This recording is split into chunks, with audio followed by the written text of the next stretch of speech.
Vete a casa de tu hermana, arréglate solo, espero que te congeles en el camino. Esas fueron las palabras de mi hijo antes de cerrarme la puerta en la cara. Estaba descalzo, en pijama. Afuera caía una lluvia helada con una intensidad que no había visto en años. El frío atravesaba mi piel como miles de agujas invisibles. Mis pies se hundían en el lodo congelado y ya no sentía los dedos. El viento soplaba tan fuerte que apenas podía mantener los ojos abiertos. La calle estaba vacía, oscura, sin un alma viviente. Me quedé paralizado frente a la puerta de mi propia casa, la casa donde había criado a este hombre, donde le había dado todo, donde había gastado cada peso que tenía para que pudiera estudiar, para que tuviera un futuro mejor que el mío, y ahora me dejaba morir afuera como si fuera basura. Mis manos temblaban. No sabía si era por el frío o por la rabia.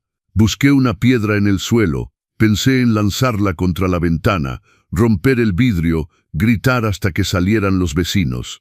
Pero mi cuerpo ya no respondía. La lluvia helada seguía cayendo. Sentía que mis piernas iban a ceder en cualquier momento. Entonces escuché una voz. Don Roberto. Me volteé lentamente. No podía creer lo que veía. Del otro lado de la barda baja apareció una mujer elegante, vestida con un abrigo largo y oscuro. Su rostro era sereno pero firme. Era Guadalupe Villarreal, la vecina de al lado, la mujer a la que siempre saludaba de lejos pero con quien nunca había intercambiado más de 2 palabras.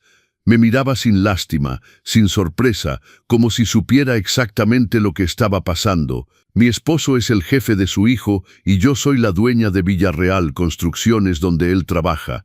Las palabras cayeron sobre mí como un rayo. Venga a refugiarse en mi casa. Mañana haremos que se ponga de rodillas para implorar su perdón. No pude responder. Mi garganta estaba cerrada, mis labios agrietados por el frío. Solo pude sentir. Guadalupe extendió su mano hacia mí, una mano firme, segura. La apreté con las pocas fuerzas que me quedaban. Ella me ayudó a cruzar la barda baja que separaba nuestras propiedades. Cuando puse el pie en su jardín, sentí que algo se rompía dentro de mí. No era alivio, no, todavía no. Era algo más profundo.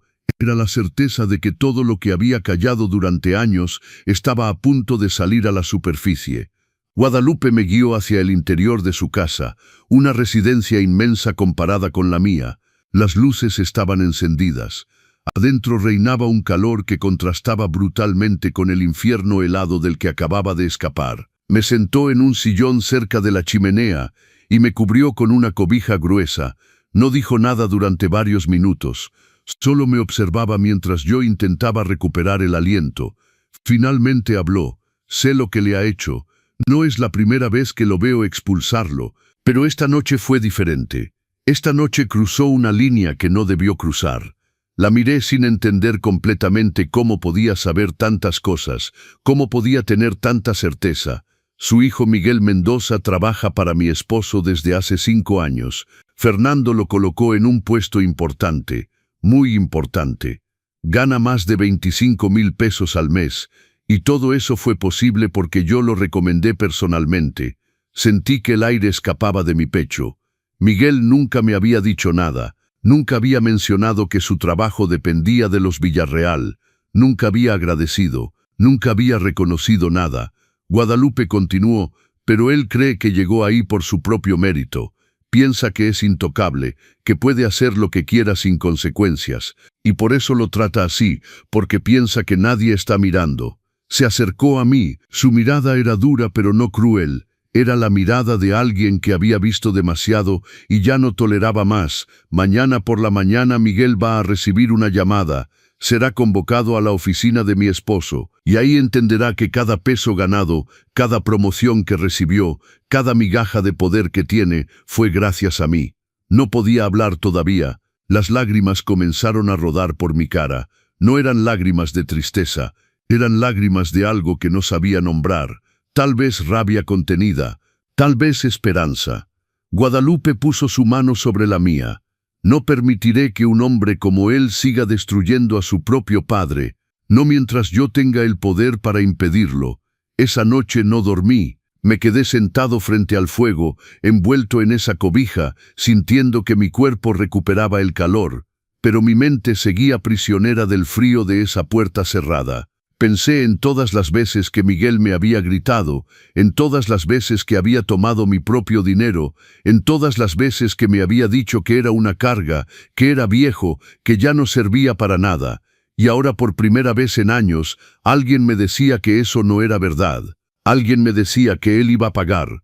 Cuando el sol comenzó a salir, Guadalupe entró a la sala con una taza de té caliente, me la entregó sin decir nada. La sostuve con manos que todavía temblaban. Hoy todo empieza, Roberto. Hoy su hijo va a aprender que ningún empleo, ningún diploma, ninguna cantidad de dinero vale más que la dignidad de un padre. Lo sentí en silencio, porque por primera vez en mucho tiempo creía en alguien, y por primera vez en mucho tiempo sentí que tal vez, solo tal vez, esto no había terminado. Todo comenzó hace 3 años cuando murió mi esposa. Se llamaba Rosa Mendoza. Era una mujer tranquila, trabajadora. El dinero nunca fue abundante, pero tampoco faltó. Vivimos con lo esencial durante 40 años. Cuando ella se fue me dejó la casa pagada y algunos ahorros. 350,000 pesos en total. No era una fortuna, pero era suficiente para que yo viviera con dignidad el resto de mis días. Miguel se enteró el mismo día del funeral. Recuerdo que me abrazó frente a todos. Me dijo que no me preocupara, que él se encargaría de mí, que nada me faltaría. Le creí. Era mi hijo, mi único hijo. ¿Cómo no creerle? 2 semanas después llegó a la casa con papeles. Papá, necesito que firmes esto. Es para proteger tu dinero, para que no te lo quiten con impuestos. Confía en mí. Firmé sin leer porque confiaba en él. Porque era mi hijo. Lo que no sabía es que esos papeles le daban acceso total a mi cuenta bancaria, control absoluto sobre cada peso que Rosa me había dejado. Al principio todo parecía normal. Miguel venía a verme 2 veces por semana. Traía las compras, preguntaba cómo estaba. Yo pensaba que era un buen hijo que cumplía su palabra.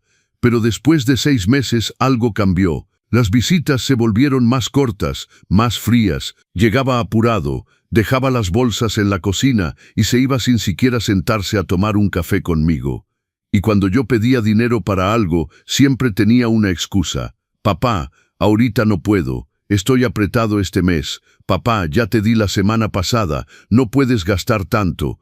Papá, tienes que aprender a administrarte mejor. No entendía, era mi dinero. El dinero que Rosa me había dejado. ¿Por qué tenía que pedirle permiso a mi propio hijo para usarlo? Un día tuve el valor de preguntar cuánto quedaba en la cuenta. Me miró con fastidio. ¿Por qué quieres saber eso?